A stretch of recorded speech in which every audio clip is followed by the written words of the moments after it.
Sa Ebanghelyo ayon kay Lucas, mababasa natin, may mga taong nagsabi kay Jesus na ipinapatay ni Pilato ang ilang mga Galileyong nag-aalay ng handog.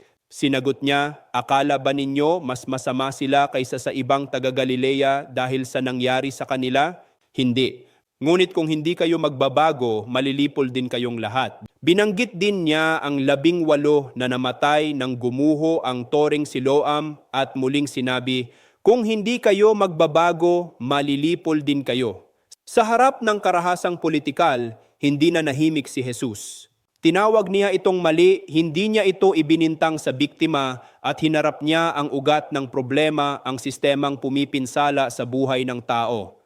Ito ang historical Jesus, mulat, matapang at tumutulig sa ng abuso. Ako si Bishop Tonyo, obispong migrante sa Europa at ito ang araling IFI, magsamba, mag-aral, maglingkod.